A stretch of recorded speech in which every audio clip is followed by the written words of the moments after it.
ఇప్పుడు పని ప్రదేశాల్లో మహిళల రక్షణ కోసం అయితే చర్యలు తీసుకోవాల్సిన అవసరం మరింతగా ఉంది అధ్యక్ష. రాజకీయాలకు అతీతంగా మహిళల రక్షణ కోసం మాత్రం ప్రభుత్వం దృష్టి పెట్టాల్సిన అవసరం ఉంది అధ్యక్ష. అయితే అధ్యక్ష, ఇప్పుడు అలా పని ప్రదేశాల్లో ఉండేప్పుడు దిశ యాప్ లాంటి యాప్ కనుక ఉండుంటే ఖచ్చితంగా వాళ్ళు రక్షించబడే వాళ్ళు అని మేము నమ్ముతున్నాం అధ్యక్ష. ఇప్పుడు కడియం నర్సరీలో ఒక మహిళకి ఏమైందో మన అందరం చూసాం అధ్యక్ష. పని చేస్తున్న ఆవిడకేమో బయటికి తీసుకెళ్లి అత్యాచారం చేసి హత్య కూడా చేయడం జరిగింది అధ్యక్ష. ఇలాంటి సందర్భాల్లో అలాంటి యాప్ కనుక ఉండుంటే ఉపయోగపడేది అధ్యక్ష. ఈ ప్రభుత్వం అలాంటి అంటే దిశ యాప్ ని కొనసాగించట్లేదు అని మేము అనుకుంటున్నాం అధ్యక్ష. ఒకవేళ ఆ యాప్ ని కొనసాగిస్తారా లేదంటే దానికి సమాంతరంగా ఏదైనా యాప్ ని తీసుకొస్తారా? ఎందుకంటే ఆ యాప్ ఉంటే మాత్రం ఖచ్చితంగా మహిళలకి ఎంతో ఉపయోగపడుతుంది అధ్యక్ష. అందుకు మంత్రి గారు దాని మీద సమాధానం చెప్పాల్సిందిగా అడుగుతున్నాను అధ్యక్ష. అధ్యక్ష, గౌరవ సభ్యురాలు అడిగిన క్వశ్చన్కి అధ్యక్ష, ఈరోజు చూసుకుంటే అధ్యక్ష, నేటి సమాజంలో జనాభా ప్రాతిపదికన కూడా చూసుకున్న పురుషుల కన్నా ఎక్కువగా స్త్రీల సంఖ్య కూడా మనకు కనిపిస్తుంది అధ్యక్ష.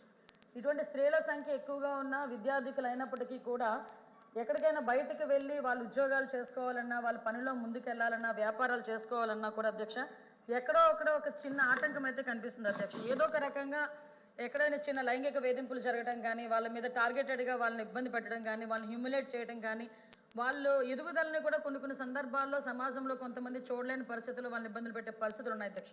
2013 ఇందాకే చెప్పాను అధ్యక్ష, పోస్ట్ చట్టం ప్రకారం అధ్యక్ష అంతర్గత కమిటీలు అదేవిధంగా లోకల్ కమిటీలు కూడా ఏర్పాటు చేసుకోవడం జరుగుతుంది అధ్యక్ష. దీని మీద అవగాహన కూడా పెంచాలి అధ్యక్ష. కాబట్టి దీని మీద కంపల్సరీగా ప్రతి కంపెనీలో కానీ ఎక్కడైనా కూడా 10 మంది ఉమెన్ ఎంప్లాయీస్ కనుక ఉంటే డెఫినెట్గా అక్కడ ఒక అంతర్గత కమిటీ, ఒక లోకల్ కమిటీని కూడా ఏర్పాటు చేసుకోవాల్సిన అవసరం ఉంటుంది అధ్యక్ష. దానికి కూడా సభ్యుల కింద అందులోని బాగా చదువుకున్న ఒక ఎంప్లాయీని చైర్మన్ కింద ఏర్పాటు చేసుకోవడం, అదేవిధంగా ఎన్జిఓస్ని ఇందులో ఇన్వాల్వ్ చేయడం, ఒక లీగల్ టీంని కూడా అంటే లీగల్గా కొంచెం అవగాహన ఉన్న వాళ్ళు అందులో కమిటీల కింద ఏర్పాటు చేసుకోవడం ఒక కమిటీ అధ్యక్ష, అంతర్గత కమిటీ.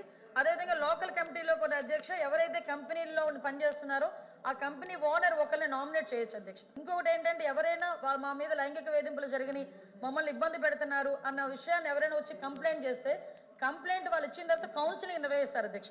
కౌన్సిలింగ్ నిర్వహించి కౌన్సిలింగ్ లో కూడా వాళ్ళు కంపల్సరీగా అవతల వాళ్ళు తప్పు చేశారని నిర్ధారణగా కమిటీ వచ్చిన వెంటనే ప్రైమ్ ఆఫ్ అఫెన్స్ కింద కంపల్సరీగా నియర్ బై ఉన్న పోలీస్ స్టేషన్కి వాళ్ళు కంప్లైంట్ ఇచ్చి తద్వారా వాళ్ళని ఫర్దర్గా వాళ్ళ నేరం నిరూపితం అయిన తర్వాత ఉద్యోగం నుంచి తొలగించడం కానీ, అమ్మాయికి న్యాయం చేయడం కానీ ఈ రకంగా ప్రొసీజర్ ఉంటుంది అధ్యక్ష.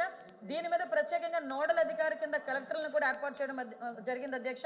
దీనిలో ఎన్జిఓస్ కానీ అదేవిధంగా పోలీస్ డిపార్ట్మెంట్ వాళ్ళు కానీ ఎక్కువగా దీనికి ఉమెన్ అండ్ చైల్డ్ వెల్ఫేర్ డిపార్ట్మెంట్కి సంబంధించి ఎక్కువగా బాధ్యత తీసుకునే పరిస్థితులు కూడా ఇందులో ఉన్నాయి అధ్యక్ష. అయితే ఇందాక మేడం చెప్పారు అంటే ప్రతిదానికి రాజకీయాలు మాట్లాడాలి అని అనుకుంటారు వేరే ప్లాట్ఫామ్, కానీ ఇక్కడ మహిళల భద్రత గురించి అదే వర్క్ చేసే ప్లేసుల్లో మహిళల భద్రత గురించి మాట్లాడారు అధ్యక్ష. లైంగిక వేధింపుల గురించి మాట్లాడారు. ఫస్ట్ ఆఫ్ ఆల్ క్షమించాలి, ఇది ఉమెన్ అండ్ చైల్డ్ వెల్ఫేర్కి సంబంధించిన క్వశ్చన్ అధ్యక్ష. ఇందాక మా మంత్రి గారు మేము కూడా మాట్లాడుకున్నాం, కాకపోతే నా పేరు మీద క్వశ్చన్ వచ్చింది కాబట్టి ఆన్సర్ చేస్తున్నా. కానీ ఒకటేంటంటే క్వశ్చన్ వేసేటప్పుడు ఏ మంత్రిత్వ శాఖకి వేస్తున్నారో కూడా ఒకసారి చూసుకోవాలి. రెండోది కూడా క్వశ్చన్కి సంబంధించిన క్వశ్చన్స్ మళ్ళీ అడిగితే బాగుండేది. నిన్న అసెంబ్లీలో జరిగింది మహిళల మీద వేధింపులు, డ్రగ్స్ గాంజా విషయం గురించి మాట్లాడారు అధ్యక్ష. నన్ను క్వశ్చన్ డ్రగ్స్ గాంజాయి గురించి మాట్లాడినప్పుడు గౌరవ సభ్యులు చెప్పిన దానికి నేను అసెంబ్లీలో సమాధానం చెప్పాను అధ్యక్ష. దానికి సంబంధించి క్వశ్చన్ అడిగితే డెఫినెట్గా ఇక్కడ కూడా సమాధానం చెప్పే స్థాయి మాకు ఉంది అధ్యక్ష. అందులో ఎక్కడ కూడా వెనుకడిగే ప్రసక్తి లేదు. నెక్స్ట్ అడిగారు కాబట్టి కూడా చెప్తున్నాను అధ్యక్ష, దిశ యాప్ గురించి. అసలు అమ్మ మీరేమనుకోవద్దు, మనం అందరం కూడా మహిళలమే, ఒక్కసారి గుండెల మీద చేసుకొని మాట్లాడుకుందాం. దిశ చట్టం అనేది చట్టబద్ధత అయిందా ఒక్కసారి మీరు ఆలోచించుకోండి. నేనేమి రాజకీయాలు మాట్లాడలే, మీరు రాజకీయాల్లో ఉన్నారు, నేను రాజకీయాల్లో ఉన్నాను. మీరు ఒక మహిళ, నేను ఒక మహిళే. మీరు మహిళల గురించి పోరాడుతున్నారు, నేను మహిళల గురించి పోరాడుతున్నాను. మన గుండెల మీద చేసుకొని మాట్లాడుకుందాం. దిశ చట్టం అనేది చట్టబద్ధత కల్పించారా? దిశ పోలీస్ స్టేషన్ ఏర్పాటు చేశారు, దిశ యాప్ ఏర్పాటు చేశారు, కాదని చెప్పట్లే. మీరు ఏదైతే దిశ యాప్ వల్ల ఫలానా కడియంలోని ఒక మహిళ హత్య చేయబడింది అది జరిగేదా అని అడిగారు కదా, దయచేసి నాకు అవకాశం ఇవ్వండి. నిజంగా దిశ యాప్ ద్వారా లాస్ట్ లెక్కలు తీద్దాం. దిశ యాప్ ద్వారా ఎంతమంది మహిళలు రక్షింపబడ్డారో ఒకసారి మీరే చెక్ చేసుకోండి. ఆ దిశ యాప్ లో ఎటువంటి శానిటీ లేదు కాబట్టి ఈరోజు ఆ దిశ యాప్ ని కూడా మేము పక్కన పెట్టి కొత్తగా శక్తి యాప్ అని తీసుకొచ్చి ఆ యాప్ కూడా నెట్వర్క్లు పనిచేయని చోట కూడా మహిళ ఇబ్బంది పడితే ఇమీడియట్ గా యాప్ ద్వారా నియర్ బై పోలీస్ స్టేషన్ కి ఇన్ఫార్మ్ చేయడానికి రూపొందించేటట్టుగా ఈరోజు శక్తి యాప్ ను మేము ఏర్పాటు చేస్తున్నాం. అది ఉమెన్స్ డే రోజు గౌరవ ముఖ్యమంత్రి గారు కూడా శక్తి యాప్ ను కూడా ప్రారంభోత్సవం చేయబోతున్నారని చెప్పడం నేను గర్వపడుతున్నాను. నేను నిజంగా పని చేయని వాటి చోట పక్కన పెట్టండి, పని చేసే వాటిని మీరు ఎంకరేజ్ చేయాల్సిన అవసరం ఉంది.